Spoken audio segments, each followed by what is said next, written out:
Everything you know about Christmas might actually come from ancient festivals older than Christianity itself. Saturnalia, Yule, Mithras. Today we're digging into the part of Christmas history most people have never heard. And don't worry, this isn't about taking anything away from Christmas. It's about discovering how deep, how old, and how beautifully human this season really is. Because before Christmas was Christmas, it was something else. Something ancient, something wild, something magical. Every year, right when the days are shortest and the nights feel impossibly long, humanity does something strange and incredibly consistent. We light candles, we gather together, we feast, we exchange gifts, and we celebrate the return of hope in the darkest moment of the year. But here's where it gets interesting. Humans were doing this thousands of years before the very first Christmas, long before stockings, long before ornaments, long before the story of Bethlehem. Think about that for a second. In Rome, soldiers gathered in secret temples. In the frozen north, entire villages huddled around massive fires that burned for days. In Persia, priests performed rituals that stretched back centuries. And in tiny settlements across Europe, people marked the turning of the year with reverence and fear and hope. They didn't know about each other. Their languages were completely different. Their gods had different names. And yet they all recognized something universal about this time of year. Something that demanded to be honored.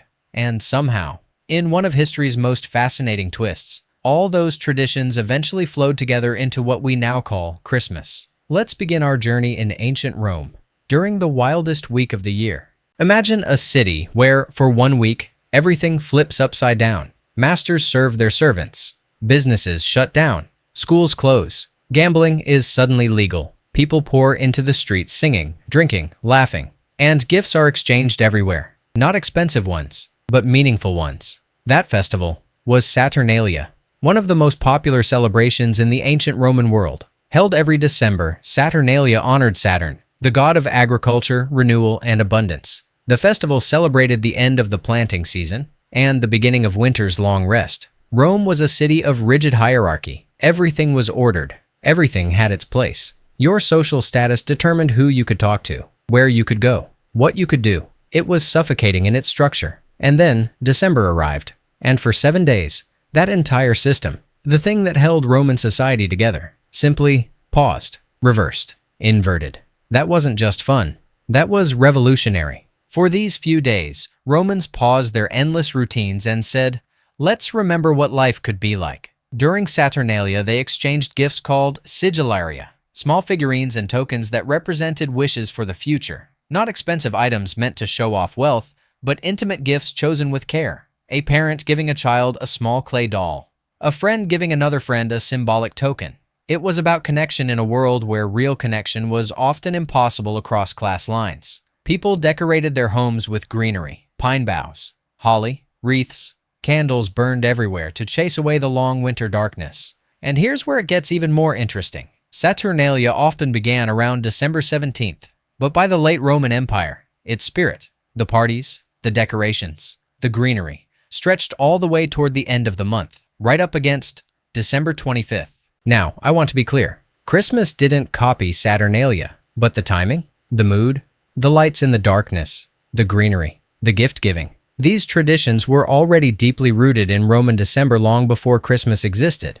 When early Christians chose to celebrate the birth of Christ, they weren't making a radical statement. They were building on something that already existed in the hearts and minds of the people they were trying to reach. They were saying, yes, you understand about light returning in darkness. You understand about gathering together. You understand about celebrating hope when everything seems hopeless. Take all of that, and let's give it new meaning.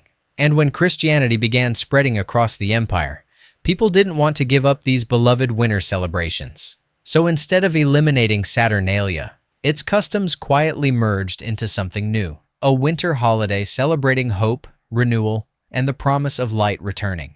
Let's travel north to a land of snow, fire, and towering evergreen forests.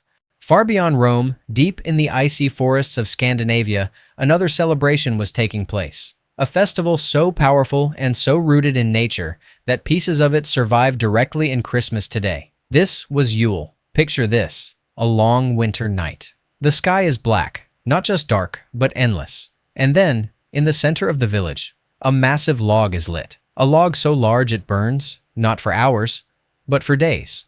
Sometimes for 12 days straight. Imagine standing there. The temperature is far below freezing.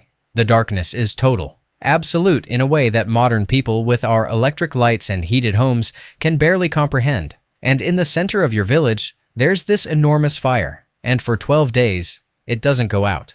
The Norse people didn't have any guarantees that spring would return. They'd lived through brutal winters where entire villages starved. They'd seen the sun disappear for what felt like forever. And so the Yule log represented something almost desperate, something almost magical, a defiance against the darkness. A statement. We believe the sun will return. We are strong enough to survive this. This wasn't just a fire. It was a symbol, a beacon pushing back the cold and the darkness. A promise that the sun, the true lifeblood of the North, would return. And here's something breathtaking. The tradition of the Yule log survived. It survived the collapse of the Norse civilizations. It survived the conversion to Christianity. It survived centuries of change and migration and cultural upheaval. Today, we still have Yule log desserts at Christmas. We still have the symbolism.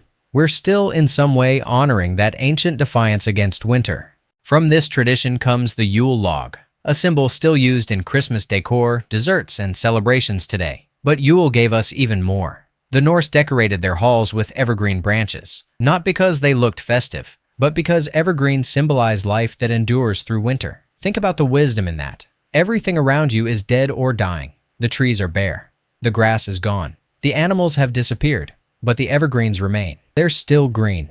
They're still alive. They're proof that survival is possible. They're proof that life doesn't actually die. It just changes form.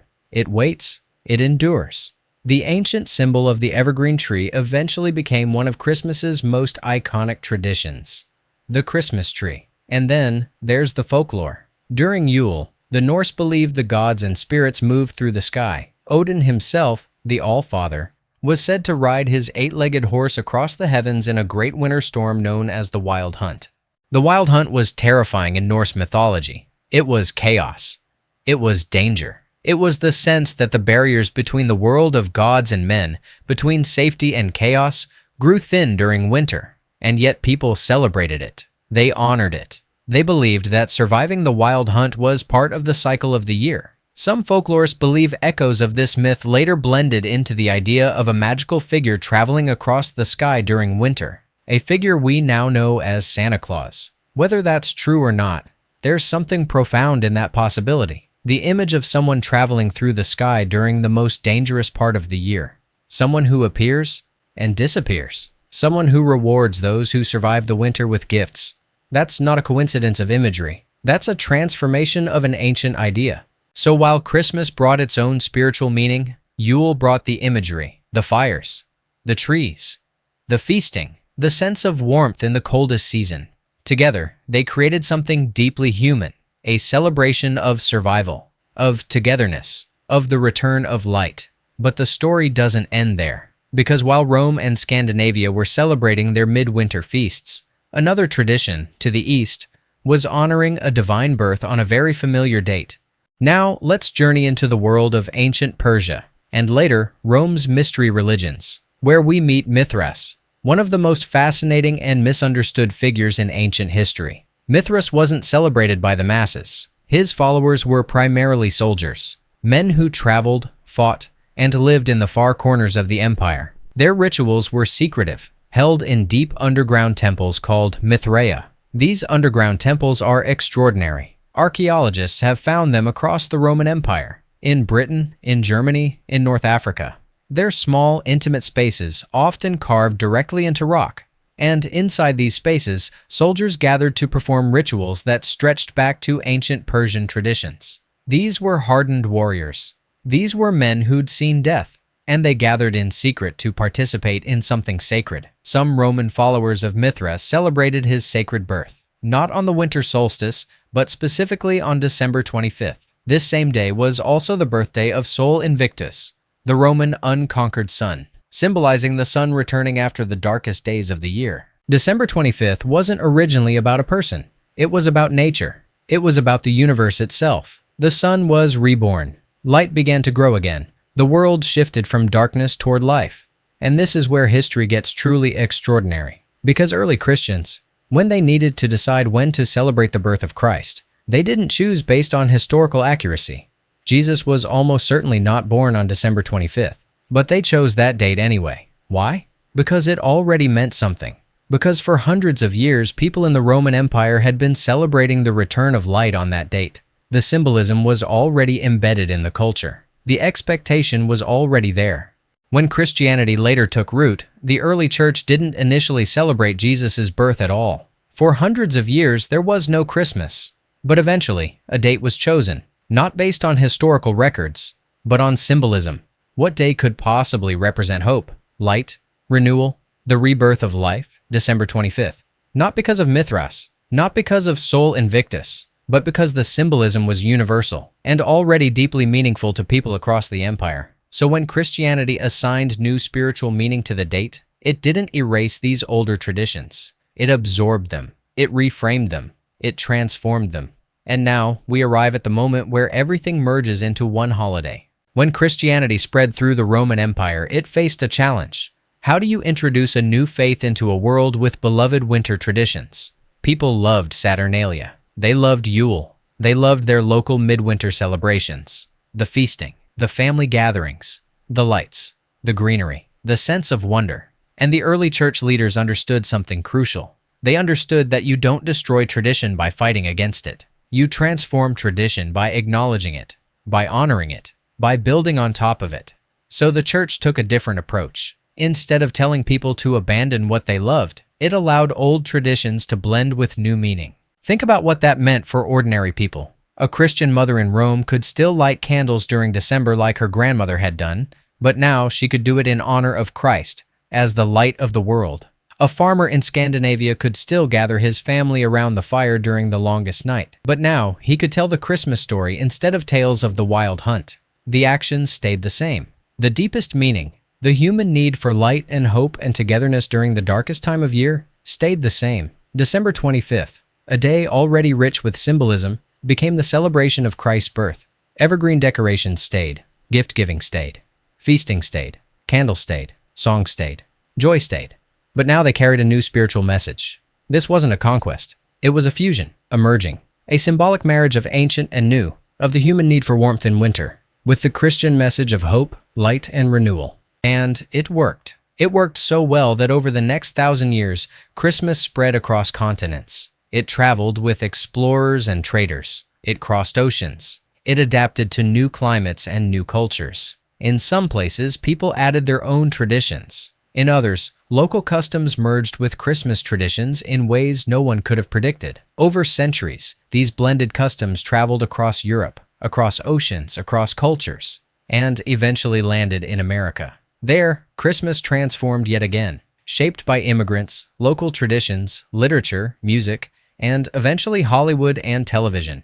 When Victorian England created the image of Christmas as a snowy, family-centered celebration that became the model for how Americans would celebrate. When Clement Clarke Moore wrote A Visit from St. Nicholas, the poem that created the modern image of Santa Claus, he was pulling from centuries of tradition about a magical winter visitor. When early 20th century advertising transformed Christmas into something commercial and visual, they were drawing on ancient instincts about gift-giving and gathering. By the time we reached the 20th century, Christmas had become what we know today, a celebration with Christian meaning, wrapped in ancient winter traditions, expressed through symbols older than recorded history. Christmas isn't simply a holiday. It's a story, thousands of years long, a tapestry woven from humans across continents and eras, a celebration that survived empires, migrations, and cultural revolutions. So what is the real story of Christmas? It's not the story of one culture replacing another. It's not the story of copying or erasing. It's the story of continuity, a story of people, across time, trying to make sense of the darkest days of the year, trying to create warmth when the world grows cold, trying to celebrate life when everything outside seems asleep, trying to believe that light will return. And here's what's truly breathtaking about that. It worked. Across thousands of years, across dozens of cultures, through collapse and migration and revolution and change, this celebration survived. The specific forms changed, the language changed, the spiritual meaning changed, but the core remained, gathering together, creating light, honoring hope, believing in renewal. That's not just a holiday. That's proof of something eternal in human nature. Saturnalia reminds us of the joy, the feasting, the freedom. Yule reminds us of the fire, the trees, the symbolism of life that endures. Mithras and Sol Invictus remind us of the powerful idea that light, no matter how small, always comes back. And Christmas brings all of it together. Whether you celebrate it religiously, culturally, or simply enjoy the season, the traditions you love are part of something ancient, beautiful, and deeply human, a global story, a shared story, a story older than Christianity, and also renewed by it. So this year, when you light a candle, or hang an ornament, or gather with people you love, take a moment and remember, you're participating in a tradition carried through thousands of winters, a celebration that connects you to Romans, to Vikings, to early Christians, to ancient Persians, to people across time and across the world, a celebration of light in the darkest moment of the year. And now that you know the real ancient story behind Christmas, tell me in the comments, which part surprised you the most? Thank you for watching, and whatever you celebrate this season, may it bring you warmth, joy, and light.